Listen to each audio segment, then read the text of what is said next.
ده الاسبوع الثالث ليا في شيكاغو، الاسبوع اللي قبل الاخير. يعني قضيت وقت كافي في الولايه او في مدينه شيكاغو ان انا ابدا اتكلم عن الاكسبيرينس بتاعتي، سواء كان في السويديش هوسبيتال اللي انا بروتيت فيها او عن الولايه كلها بشكل عام. الولايه هنا مختلفه كتير جدا عن بوسطن، ودي فعلا بيؤكد ان كل ولايه في امريكا ليها طابع خاص تماما كانها دوله منفصله. ده غير طبعا ان من بوسطن لشيكاغو هنا 3 ساعات، اللي هم زي من مصر للسعوديه كده، فالمسافات في امريكا ضخمه جدا وواسعه. وشيكاغو بالذات اكدت لي الموضوع ده، على عكس بوسطن اللي هي بيسموها ووكابل سيتي، انت تقدر توصل لاي مكان هناك ماشي، مش قوي بس المدينه صغيره ومترابطه ببعضها بشبكه مواصلات، على عكس شيكاغو كبيره جدا، مدينه شاسعه حرفيا، اي مشوار فيها هتاخد فيه اقل حاجه ساعه في المواصلات. فدي تعتبر حاجه ضايقتني في الاول جدا في شيكاغو. البلد هنا اشبه بالخليج شويه، ما فيهاش روح اوروبا، يعني الشوارع فاضيه ما فيهاش ناس طول الوقت، على عكس ما كنت في بوسطن. طبعا بص انا هعمل عنها يعني زي فيديو منفصل اتكلم فيه عن كل الاكسبيرينس بتاعتي هناك، لانها كانت رائعه، وهي مدينه تحفه الصراحه يعني. ده غير الاكسبيرينس بتاعتي في بوسطن تشيلدرنز اللي هي تبع هارفارد، فدي حاجه تانية يعني خالص، مستوى تاني خالص. فانا اعتبر نزلت من هنا لهنا بقى سويديش هوسبيتال يعني.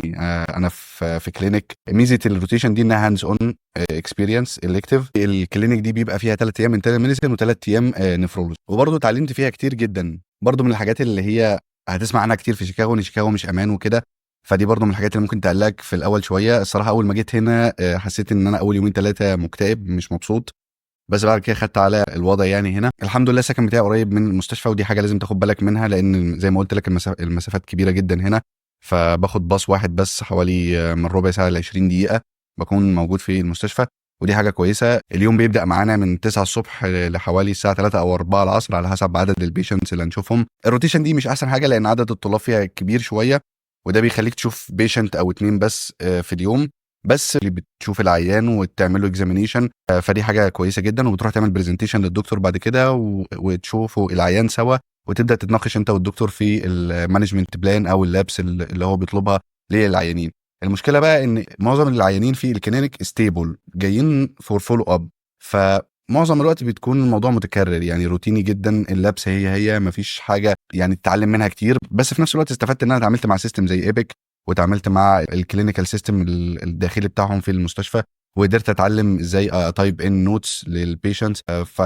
قول برضو اتعلمت شويه حاجات كويسه. اي نعم الوضع لا يقارن ببوسطن تشيلدرنز، واتوقع ان لو بوسطن تشيلدرنز الاكسبيرينس بتاعتي فيها كانت كلينيكال كانت هتبقى اعظم بكتير كمان، بس الحمد لله I was able to get a paper published there، فدي حاجه عظيمه جدا بالنسبه لي، وما كنتش اتوقع ان انا اقدر اعمل حاجه زي كده، بس الحمد لله ربنا وفقني فيها قبل اي حاجه، لان انا ما كنتش حاسب لاي حاجه حرفيا من اول الروتيشن نفسها في بوسطن اللي هي جات لي فجاه، وجات لي بعد جوازي بشهر، فانا سافرت على طول ما كنتش مجهز اي حاجه. وان الدكتور كان متعاون جدا، دكتور ستيفن من اكتر الناس اللي شفتها مهتمه وشغوفه بانها تعلم حد، وبرضه ان هم يعني طلبت منهم بيبر، وان هم وافقوا ان هم يدوني بيبر اكتبها او اعمل كيس ريبورت معاهم. دي كانت حاجه برضه يعني جميله جدا. طبعا انا مش هقلب الفيديو ده او مش هقلب الجزء ده من الفيديو ان انا هرجع اتكلم تاني عن بوسطن تشيلدرنز، لان دي هيبقى ليها زي ما قلت حاجه منفصله. في شيكاغو هنا بقى الكوميونتي المسلم كبير جدا، ودي ميزه حلوه جدا. الاكل حلال في كل حته حواليا هنا. انا في منطقه اسمها ديفون، ديفون دي كلها مسلمين، بس هي متقسمه لجاليات، انا قاعد في الجزء اللي فيه هنود اكتر. فالاكل هنا بيبقى سبايسي حبتين يعني، فاتبهدلت شويه في موضوع السبايسي ده في الاول. دي من الحاجات اللي جربتها. بس من الميزه ان انا كنت قاعد في السعوديه، فانا عارف جزء كبير من الثقافه الهنديه او ثقافه جنوب شرق اسيا شويه. الاكل بتاعهم في مكان في السعوديه كان اسمه البطحه، هو في شبه كبير قوي من هنا بالنسبه للاكل والمحلات، في برياني، في تميس، في حاجات كتير جدا بترجعني لذكريات السعوديه صراحه. فكونك في كوميونتي او في نيبرهود كلها مسلمين دي حاجه حلوه جدا، وفي مساجد حواليا كتير هنا في ديفون. واكشلي انا بشوف هنا مناقبات اكتر ما بشوف في مصر، ودي حاجه يعني غريبه جدا في المنطقه اللي انا قاعد فيها، يعني ما تحسش انك في امريكا خالص، انت تحس ان انت في بلد مسلم عادي. لفيت شويه في المدينه. الداون تاون هنا في شيكاغو مرعبه كبيره جدا، وفيها كميه سكاي سكريبرز او فيها كميه ابراج كتيره جدا يعني. واظن ان انا رغم الشهر اللي انا هقعده هنا مش هلحق اعرف كل حاجه في الداون تاون او اشوف كل حاجه في الداون تاون.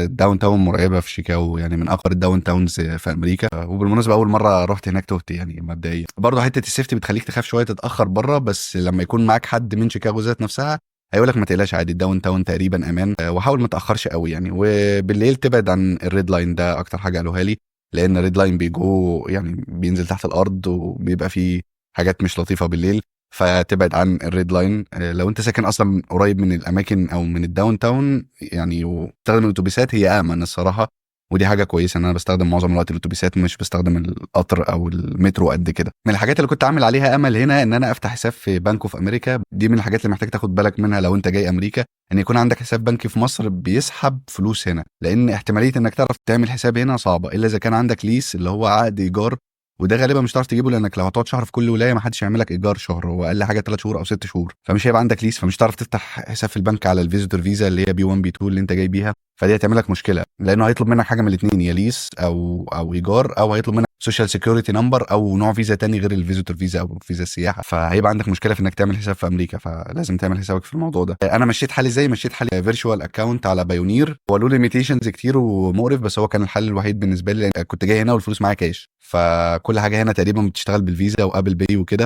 فانت محتاج تفجر اوت او تاخد بالك من الحته دي بليز قبل ما تيجي. تاخد بالك من الايجار يكون في مكان كويس ومكان امان ومكان قريب من المستشفى اللي انت هتقعد فيها، وفي نفس الوقت تعمل حسابك على ان الاسعار في بعض الولايات بتبقى غاليه، فالموضوع مش بيبقى سهل في كل ولايه او في كل مدينه. يعني في بوسطن كان انك تلاقي ايجار بسعر معقول شبه مستحيل، لولا توفيق ربنا ويعني شخصيه جميله جدا اتعرفت عليها اسمه معاذ، كنت هتبهدل في بوسطن جدا، بس الحمد لله يعني. وان شاء الله الروتيشن الجايه في كليفلاند كلينيك اوهايو تبقى بنفس عظمه بوسطن تشيلدرنز، لانها برضو واحده من اكبر المستشفيات في امريكا هنا، والواحد يتمنى ان شاء الله انه يقدر يقوي السي في بتاعه، او يقدر في يوم من الايام انه يكون يعني بيشتغل في واحده من الانستتيوشنز القويه دي، لانها فعلا فعلا بتفرق كتير.